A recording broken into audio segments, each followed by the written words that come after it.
Sanjeevan Nethralaya, better eyesight, brighter life. India's only Ayurvedic retina care specialist.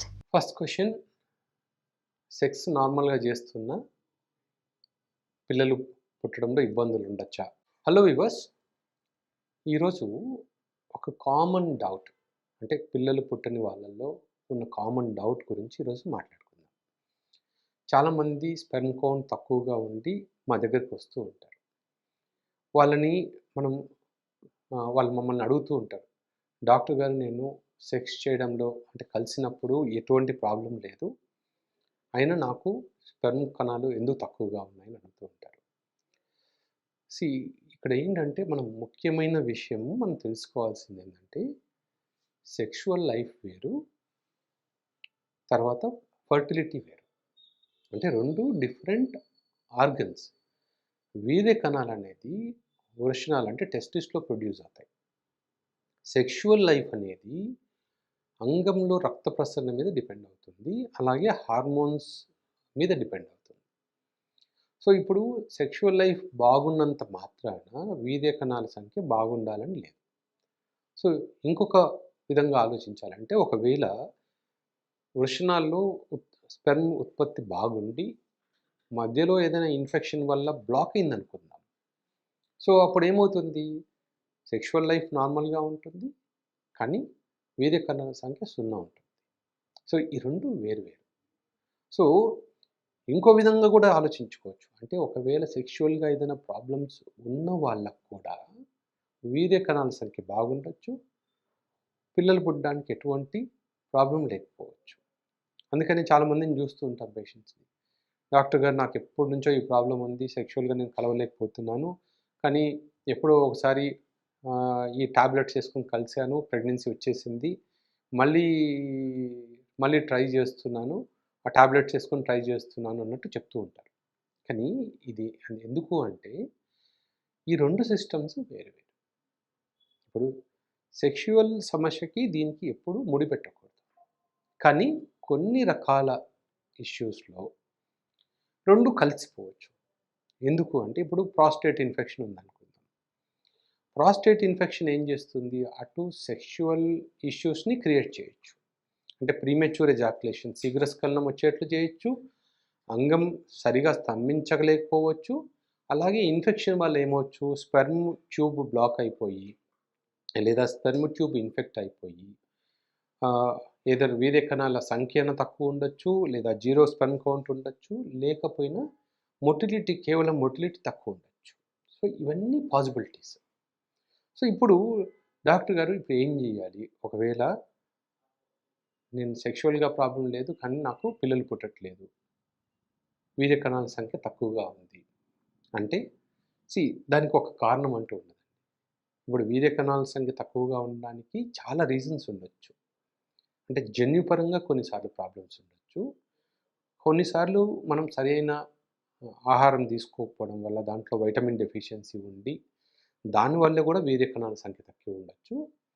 ఇందాక అనుకున్నట్టు infections వల్ల sperm tubes block అయి ఉండొచ్చు, లేదా వెరికోసిల్ లాంటి ప్రాబ్లమ్స్ ఉండి టెస్టిస్లో రక్త సరఫరా తక్కువ ఉండిపోయి ఆ ప్రాబ్లం వల్ల వీర్య కణాల సంఖ్య ఉత్పత్తి తగ్గిపోయి దానివల్ల కూడా పిల్లలు పుట్టకపోవచ్చు. అంటే వీర్య కణాల సంఖ్య తక్కువగా ఉండి, అంటే కౌంట్ క్వాలిటీ తక్కువగా ఉండి పిల్లలు పుట్టడంలో ఇబ్బంది కలగచ్చు. కానీ ఇక్కడ మనం ఏం చేయాలి, రూట్ కాజ్ ఎత్తుక్కోవాలి. ప్రాబ్లం ఏంటి, ఎందుకు వీర్య కణాల సంఖ్య తక్కువగా ఉంది? ఇప్పుడు అన్నిటికీ ట్రీట్మెంట్ ఒకటేలాగా ఉండదు. ఏ ప్రాబ్లం మనకు తెలిస్తే ఆ ప్రాబ్లం తగ్గట్టు మనం ట్రీట్మెంట్ చేసుకోవాలి. చాలామంది డాక్టర్ గారు నేను 6 నెలల నుంచి టాబ్లెట్స్ వాడుతున్నారు కానీ నాకు వీర్య కణాల సంఖ్య పెరగట్లేదు అని వస్తూ ఉంటారు. తీరా చూస్తే ఏం వాడుతున్నారు అంటే విటమిన్ టాబ్లెట్స్ వాడుతుంటారు. సో ఇప్పుడు మనకు ఇన్ఫెక్షన్ ఉన్నప్పుడు ఇన్ఫెక్షన్ని ట్రీట్ చేయకుండా ఎన్ని రోజులు విటమిన్ టాబ్లెట్స్ వాడినా మనకు ప్రయోజనం ఉంటుంది. అలాగే ఇప్పుడు వెరికోసిల్ బాగా సివియర్గా ఉందనుకోండి, మనం వెరికోసిల్ని చేయకుండా మనం ఎన్ని రోజులు విటమిన్ టాబ్లెట్స్ వాడినా ఈ విటమిన్స్ మన బాడీలో అబ్జర్వ్ అయిపోయి మనం టెస్టిస్కి రీచ్ అవ్వాలన్నా కూడా రక్త సరఫరా సరిగా ఉండాలి కదా. సో రక్త సరఫరా సరిగా లేనప్పుడు ఏమవుతుంది, మనం తీసుకునే విటమిన్స్ అనేవి అంటే ఆ న్యూట్రియంట్స్ అనేవి టెస్టిస్కి చేరవు కాబట్టి పనిచేయవు. సో మనం కామన్గా చేసే మిస్టేక్స్లో ఏంటంటే వీర్య కణాల సంఖ్య తక్కువగా ఉంది అన్నప్పుడు రీజన్ ఏంటి, ఎందుకు తక్కువ ఉన్నాయి అనేది కనుక్కోవాలి. అలా కనుక్కున్నప్పుడే అంటే మనకు 50% ట్రీట్మెంట్ అయిపోయింది. అలా కనుక్కోలేకుండా గుడ్డిగా మెడిసిన్స్ నెలల కొద్దీ వాడడం వల్ల మనకు ప్రయోజనం ఉండదు. సో ఒకటి వీర్య కణాల సంఖ్య తక్కువగా ఉంది అన్నప్పుడు ఎందుకు అని కనుక్కోవాలి. దాన్ని ఎలా ట్రీట్ చేయాలి ప్లాన్ చేసుకోవాలి. సో ఇంకా రివర్స్డ్ కేస్‌లో అంటే కొంతమందికి వీర్య కణాల సంఖ్య బాగుండి కలవడంలో ఇబ్బందులు ఉండొచ్చు. డాక్టర్ గారు నేను కలవలేకపోతున్నాను, టాబ్లెట్ ఏసుకుంటే గానీ కలవలేకపోతున్నాను అన్నప్పుడు సేమ్ దానికి కూడా. ఇప్పుడు ప్రాబ్లమ్ ఏంటి? ఎందుకు కలవలేకపోతున్నారు? కొంతమందికి నేను చేస్తానో లేదో అన్న భయంతో కూడా కలవలేకపోతుంటారు. ఎప్పుడో ఒకసారి అంటే ఫస్ట్ నైట్ టైమ్‌లో గానీ, ఫస్ట్ టైమ్ కలిసినప్పుడు ఫెయిల్యూర్ అవ్వడం వల్ల మనసులో అదే భయం. అంటే నేను ఒకసారి ఫెయిల్ అయ్యాను, మళ్ళీ చేయగలుగుతానా లేదా అనే భయంతో కూడా వాళ్ళు కలవలేకపోతూ ఉంటారు. సో రెండోది హార్మోనల్ ఇంబాలెన్స్.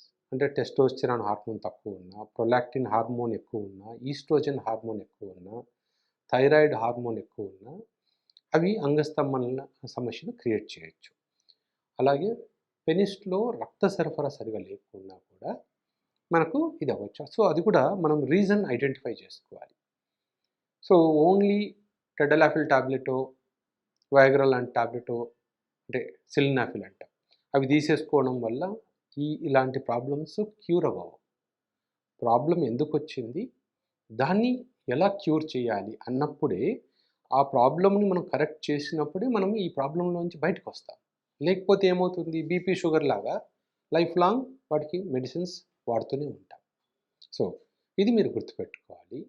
ఎప్పటికైనా మనకు ఎందుకొచ్చింది అన్నదానికి మనకు ఎప్పుడైతే ఆన్సర్ దొరుకుతుందో అప్పుడే ప్రాపర్ ట్రీట్మెంట్‌కి అవకాశం దొరుకుతుంది.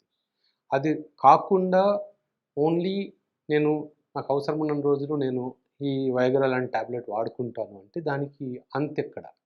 ఎన్ని రోజులు వాడతారు? ఇప్పుడు మీ వయసు 30 ఇయర్స్ అనుకోండి. ఎన్ని సంవత్సరాల దాకా వాడతారు? లైఫ్ లాంగ్ వాడలేరు కదా! సో ఎప్పుడైతే దీనికి క్యూర్ చేయగలుగుతామో, క్యూర్ చేసే వయసులో క్యూర్ చేయించాలి.